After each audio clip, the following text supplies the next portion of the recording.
সম্মানিত সুধী মণ্ডলী, সবাইকে ভালোবাসা এবং শুভেচ্ছা জানিয়ে আজকে একটি বিষয় নিয়ে আলোচনা করব। আজকের আলোচ্য বিষয় হলো আপনি এই মুহূর্তে যা অথবা ভবিষ্যতে যা হবেন বা যেই মানুষটি হবেন তার জন্য কোন কোন জিনিস কন্ট্রিবিউট করতে পারে। আচ্ছা, আমরা সাধারণত মনে করে থাকি ডায়েট হচ্ছে আপনি কি খান বা কি খান না, আপনার খাদ্য তালিকা অনুযায়ী কোন কোন খাবার আপনি খাচ্ছেন অথবা কোন কোন খাবার আপনি বাদ দিচ্ছেন, সেটিকেই বলা হয়ে থাকে ডায়েট। ডায়েট ঠিক আছে, বা খাদ্যাভ্যাস। কিন্তু আদতে কি তাই? আপনার ডায়েট হলো আপনি কার সাথে সারাদিন কথা বলেন, কার সাথে কীরকম ব্যবহার করেন, আপনি কি শুনেন, কীরকম আচরণ করেন, কি কি জিনিস আপনি ওয়াচ করেন, কি কি খাবার দাবার আপনি খান, কোথায় কোথায় আপনি যান, এই সবগুলো হচ্ছে আপনার ডায়েটের অন্তর্ভুক্ত। অর্থাৎ আপনার জীবনে যা কিছু আপনি করে থাকেন এইগুলো হচ্ছে আপনার কনজাম্পশন।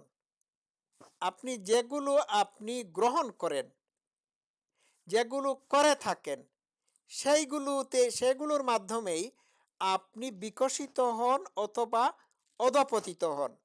আপনি যদি হেলদি খাবার খেয়ে থাকেন তাহলে আপনি একজন হেলথি মানুষ হয়ে উঠবেন। আপনি যদি অস্বাস্থ্যকর জাঙ্ক ফুড খেয়ে থাকেন তাহলে আপনি একজন জাঙ্ক মানুষ হয়ে উঠবেন। ঠিক আছে, খারাপ খাবার খেলে আপনার শরীর খারাপ হবে, আপনার বডি খারাপ হয়ে যাবে। ভালো খাবার খেলে পরে আপনার সুস্থতা আসবে, আর সুস্থতা আসলে পরে আপনি সুস্থ হয়ে উঠবেন।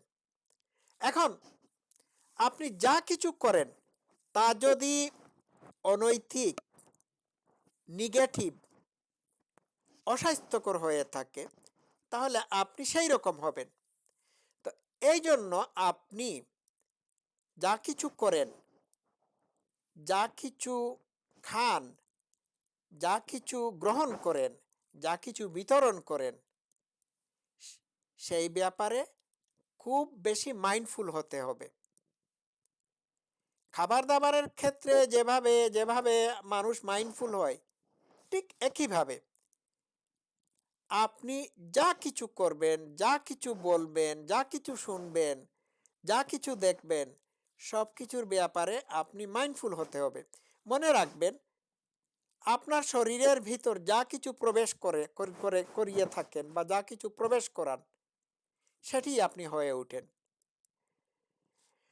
আপনার শরীরের ভিতর আপনি স্পিরিচুয়ালি, ফিজিক্যালি বা ইমোশনালি যা কিছু ঢুকাবেন এগুলোর এফেক্ট আপনার শরীরের মধ্যে এবং মাইন্ডের ক্ষেত্রে প্রভাব বিস্তার করবে। অতএব সব কিছুর ক্ষেত্রে আমাদের মনোযোগ দৃষ্টি দেওয়া উচিত।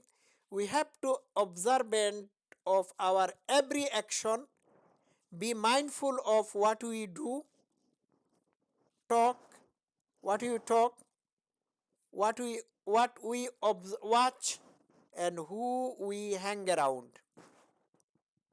ঠিক আছে, এটাই হচ্ছে আসল কথা। আজকে এই পর্যন্ত থাকুক, সবাই ভালো থাকবেন।